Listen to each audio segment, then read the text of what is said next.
Onegaishimasu! Welcome back to the Goju Ryu Karate Center. Today I'm having a look at two little books that were sent to me by Sensei Max Bedo. I hope I'm pronouncing that right, from the UK. As you can see, they have been heavily annotated, and I just wanted to say thank you for the generosity of sending these all the way here. I know they took a while because our postal system is not the best in the world, and for the opportunity to read these.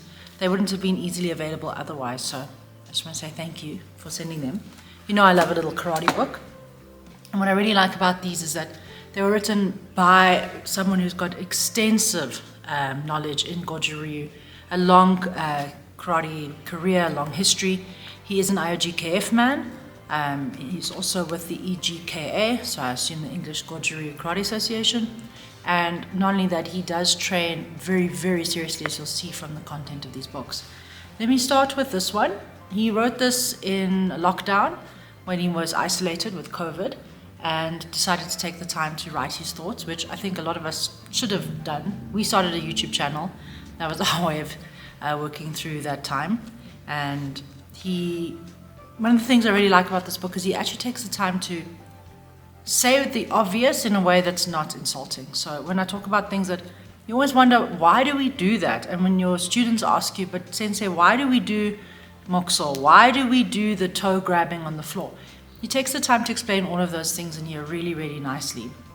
For example, he's got this nice diagram about how to breathe in mokuso.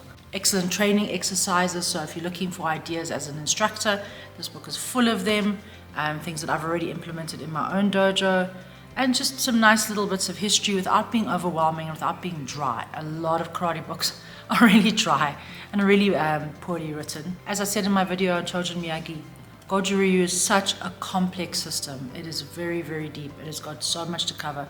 And this is a nice way of tackling it in bite-sized chapters. For example, the concept of float, sink, swallow, and spit. I found this very helpful in explaining some of the bunkai. So please, I will put a link in the description. You can get these directly from Sensei Max himself, and I hope you will consider supporting him. And these are autographed, which is always nice. I'm a little bit of a sucker for a signature. I used to work in books. For those who haven't been with the channel a long time, I used to work at Exclusive Books, and I still miss working in the book industry. Some lovely photos, also signed by Sensei Terry O'Neill, who by the looks of this one photo, I think it's in this book, is a Shotokan monster. Second book Sensei Max sent me, Fighting Strength, Effective Power Training for Combat. As you can see, also heavily annotated on my side. I especially liked his section here, let's go back to it, on belt training ideas.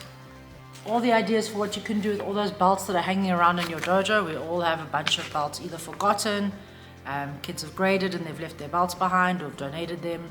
So everything from belt resistance bag work to headbutting it, to doing ridge hand training. Also great ideas for gashku. So when you're out at a gashku and you don't have your dojo's normal equipment to call on, these belt training exercises are really, really great for that. This book, it's small, but it covers a lot of material. It covers all the Hojo Undo equipment, including some that even we don't have in our dojo. I wish we had more of. For example, the Tekken iron rings. I know we could make a substitute with weighted bands, but it's just not the same. I'd love to know how Sensei Max got hold of those, if he made them himself. He also has some serious Kongo Kens in his dojo as well. I will link to his TikTok channel, which is actually how I think he found us first before our YouTube channel, and then I think heavier than ours. Some really nice ideas for Makiwara. Actually a very detailed chapter on Makiwara. Nice picture of a young Higoana sensei here. Then he talks about making your own for tires, which is also a nice option, and how to make a portable one that you can take outside and train with your students.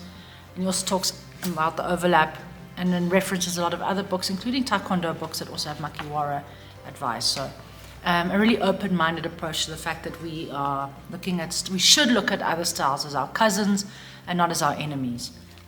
We need to move away from my way as the one true way, kind of my myopic view of martial arts. Good photo here of everyone doing Hojo Undo together. That's actually one of my favorite ways to pass time in the dojo.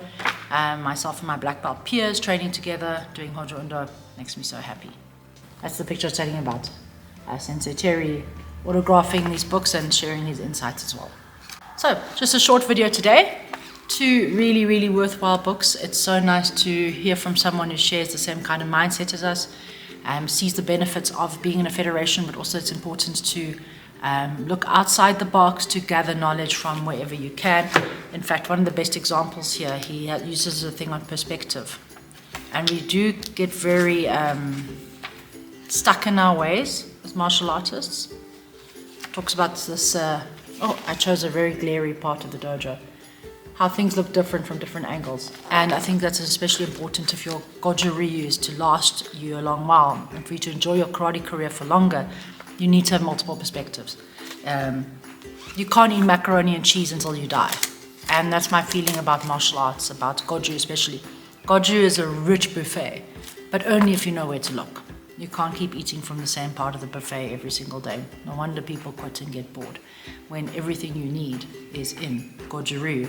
And when you have so many different people to help you find the way, whether it's through books, through YouTube channels, through different instructors in different dojos, in different federations, in different styles, opening our eyes to different paths and being able to accept knowledge from others, always having that beginner's mind, I think is probably the most valuable way to ensure you have longevity in your karate. Again, if you're interested in these books, please check out the link in the description below. My thanks to Sensei Max for taking the time to send these to me and for his patience while I eventually got through them.